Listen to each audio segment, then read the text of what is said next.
এখন বাজে সকাল 10টা থেকেই আমার ব্লগটি স্টার্ট করলাম। আপনারা অলরেডি দেখতেই পাচ্তেছেন যে ছোট মাছ আনা হয়েছে। সেই ছোট মাছগুলো আমার ভাগ্নিরা সব বেছে দিচ্ছে, মানে ওগুলোর বাছতে হয় না, জাস্ট ময়লা টয়লা বেছে দিচ্ছে। আর আরও মাছ আছে, সেগুলো কাটবো আর আমি রান্নার জন্য তড়িঘড়ি করতেছি। আপনারা অলরেডি দেখতেই পাচ্তেছেন যে আমরা সবাই মিলে মাছ পরিষ্কার করার জন্য ব্যস্ত হয়ে পড়েছি। আসসালামু আলাইকুম আমার প্রিয় ভাই ও বোনেরা, কেমন আছেন আপনারা সবাই? আশা করি সবাই ভালো আছেন। আলহামদুলিল্লাহ আমরাও ভালো আছি সবার দোয়ায়। ওই দিক দিয়ে তো মাছ পরিষ্কার করা হচ্ছে, আর এদিক দিয়ে দেখেন আমার পুচকু সোনামণিটা কি করতেছে। আমি তো অবাক, আমার সোনামণিটা কি তৈরি করেছে একটু দেখেন। ওয়াও, ও কি মোটর সাইকেলে উঠেছে, ও কি বাইকে উঠছে, ও কি সুপার, কি মা ওটা? এটা কাই সাইকেল। হ্যাঁ, এ কে, এর নাম কি? এটা পুতুল। সুপারম্যান, বলো সুপারম্যান। সুপারম্যান। ওটা কি মা? হ্যাঁ, এটা কে? এটা এটা কপি গাই। না, এর নাম কি? এর এটা সুপারম্যান। সুপারম্যান। ও আচ্ছা, কি ট্যালেন্ট বাচ্চার দেখেন, মাশাল্লাহ মাশাল্লাহ, আমি মুগ্ধ হয়ে যাচ্ছি। Wow, so nice. ও কি গাড়ি চালাচ্ছে সুপারম্যান?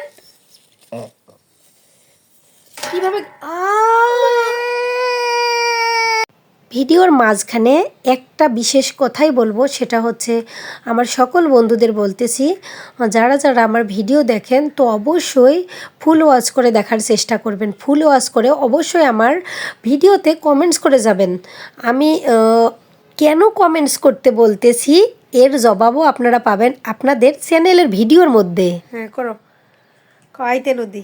আইতে নদী যায় টিকা বাবাই বুইজার। আইতে নদী যায় টিকা বাবাই বুইজার। তুমি কি সাজছো এসব? আমি একে একে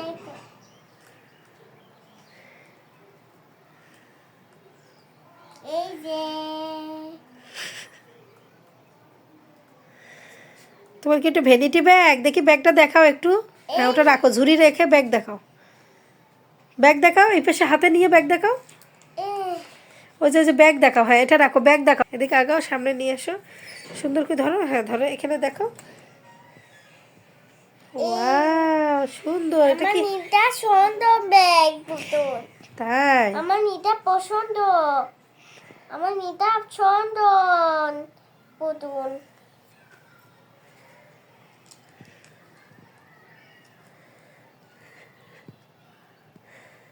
এতক্ষণ অনেক কিছু দেখলেন, কিন্তু আমার রান্নার রেসিপিটা শেয়ার করলাম। কি রান্না করলাম আজকে দেখে নেন। আজকে রান্না করব হচ্ছে চিকেন। আর চিকেন রান্না করার জন্য মশলা সব রেডি করে নিয়েছি, একেবারে সব ব্লেন্ডার করে নেব। কেননা আমি পরিমাপ মতো নিয়ে তারপরে ব্লেন্ড করি, আমার কাছে এটা খুব সহজ মনে হয়। আগে ব্লেন্ডার করে রেখে দিতাম এক সপ্তাহের জন্য, কিন্তু এখন রোজ দিন করে ব্লেন্ডার করে রান্না করি। এর জন্য আমি চিকেন নিয়ে নিয়েছি। আপনারা অলরেডি দেখতেই পাচ্ছেন এখানে 1 কিলো চিকেন আছে। মোটামুটি আমি চিকেন রান্না করার জন্য এদিক দিয়ে যে তেলে দেওয়ার জন্য মশলা সেটাও রেডি করে নিয়েছি। পেঁয়াজ কুচি আছে, সাথে সাথে গোটা মশলা আছে, আর এদিক দিয়ে ব্লেন্ডার মশলা দেখতে পাচ্ছেন সবটি ব্লেন্ডার হয়ে গেছে। এখানে আদা রসুন যেগুলো মশলা দিতে হয়, লবঙ্গ গোলমরিচ ডালচিনি, তারপরে আছে মানে শুকনো মরিচ দিয়েছি 2টা। শুকনো মরিচের গুঁড়া দেবো, কিন্তু শুকনো মরিচের গুঁড়াগুলো বেশি ভালো মনে হচ্ছে না, যার কারণে ব্লেন্ডার করার সময় একটু দিয়ে দিয়েছি। আর এদিক দিয়ে দেখতে পাচ্ছেন অলরেডি আমি তেলের মধ্যে পেঁয়াজ কুচি দিয়ে দিয়েছি। পেঁয়াজ কুচি একটু হালকা লাল লাল হলেই আমি গোটা মশলা দিয়ে দেব। আর এদিক দিয়ে দেখতে পাচ্ছেন গোটা মশলাটা দিয়ে দিয়েছি। এখানে আছে ডালচিনি আছে, এলাচ আছে 2 ধরনের, আর 2-3টা দিয়েছি লবঙ্গ, যেহেতু আমি ব্লেন্ডারের সময় ওখানে দিয়ে দিয়েছি লবঙ্গ গোলমরিচ দিয়ে দিয়েছি। এখানে জাস্ট 2-3টা দিলাম ফ্লেভারের জন্য। এটা এমন কিছু না, আপনারা দিতেও পারেন নাও দিতে পারেন, কোনো ব্যাপার না। আর এদিক দিয়ে তেলে দেওয়া আমার যেহেতু মশলাটা আমার হয়ে গেছিলো, যেটা গোটা মশলা দিয়েছি, যার কারণে ব্লেন্ডার করা মশলাটা দিয়ে দিলাম। আর সাথে এদিক দিয়ে আমার বাকি যে মশলার উপকরণগুলো দিয়ে দিচ্ছি। আছে হচ্ছে লবণ দিলাম, শুকনো মরিচের গুঁড়া দিলাম, হলুদ দিলাম, ধনে গুঁড়া দিলাম। আর যেহেতু জিরা দিয়ে দিয়েছি, কাঁচা জিরা, তো আর দিলাম না, ঠিক আছে। এদিক দিয়ে মশলাটা ভালো করে কষিয়ে নিচ্ছি। মশলাটা ভালোভাবে কষিয়ে নিলে মুরগির মাংস অন্যরকম টেস্ট হয়। কেননা মশলা যদি আমরা ঠিকমতো কষাতে না পারি তো রান্না ভালো হবে না। যার কারণে মশলাটা একদম সুন্দর করে কষিয়ে নিতে হবে। কষিয়ে নিয়ে এদিক দিয়ে আমি চিকেনগুলো দিয়ে দিয়েছি, মুরগির মাংস, এক কথায় চিকেন বলবো না, কেননা যেহেতু আমি মুরগির মাংস দিয়ে দিয়েছি, আপনারা দেখতেই পাচ্ছেন। এখন মুরগির মাংসর সাথে মশলাটা জাস্ট খুব সুন্দর করে অ্যাডজাস্ট করে নেব।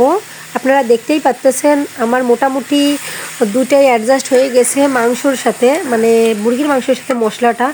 এখন কষানোর জন্য হালকা একটু পানি দেবো, কেননা কোনো পানিই নেই, দেখাই যাচ্ছে। যদি পানি না থাকে তো কষানো হবে না। জাস্ট একটুখানি পানি দেব, দিয়ে সুন্দর করে কষিয়ে আমি ঢেকে দেব। অলরেডি দেখতেই পাচ্ছেন কষানো প্রায় হয়েই গেছে। আর আমি আর একটু অপেক্ষা করব। জাস্ট যদি লেগে যায় কড়াইয়ের মধ্যে তো বুঝতে পারবেন যে মশলাটা কষিয়ে, মানে মাংসটা কষানো হয়ে গেছে। আমি সুন্দর করে কষিয়ে নিচ্ছি। কষিয়ে নিলে জাস্ট অসাধারণ হবে।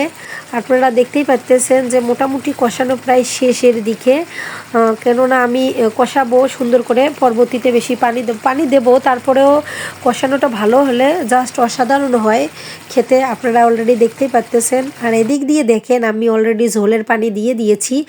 ঝোলের পানি দিয়ে আমি কিছুক্ষণ ঝোলটা ফুটলে তারপরে নামিয়ে নেব।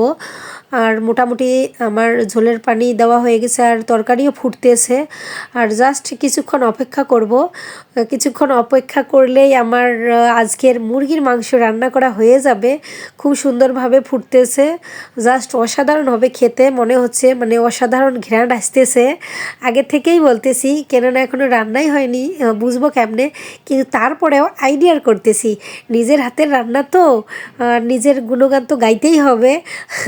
আপনারা জানি না কে নিজের গুণগান গান, কিন্তু আমি নিজের গুণগান গাইতেছি। কেননা নিজেকেই যদি ভালোবাসতে না পারি, নিজেকে যদি ভালো ভাবতে না পারি, তো অন্যকে কেমন করে ভালো ভাববো। তো অবশ্যই নিজেকে ভালোবাসতে হবে, ভালো ভাবতে হবে, ঠিক আছে। আশা করি আমার কথাটি বুঝতে পারতেছেন। আর যে সকল বন্ধুরা আমার চ্যানেলে নতুন, আমার চ্যানেলটি এখনও সাবস্ক্রাইব করেননি, প্লিজ বন্ধুরা আমার চ্যানেলটি সাবস্ক্রাইব করে বেল আইকন বাটনটি অল করে দেবেন, যাতে আমি ভিডিও ছাড়ার সাথে সাথে নোটিফিকেশনটি সবার আগে আপনার কাছে পৌঁছে যায়। তাহলে বন্ধুরা, কেমন লাগলো আজকের ভিডিওটি অবশ্যই কমেন্টস করে জানাবেন। আর লাইক করতে একদম ভুলবেন না, কেননা আপনাদের লাইক আমার কাছে খুবই ইম্পর্টেন্ট।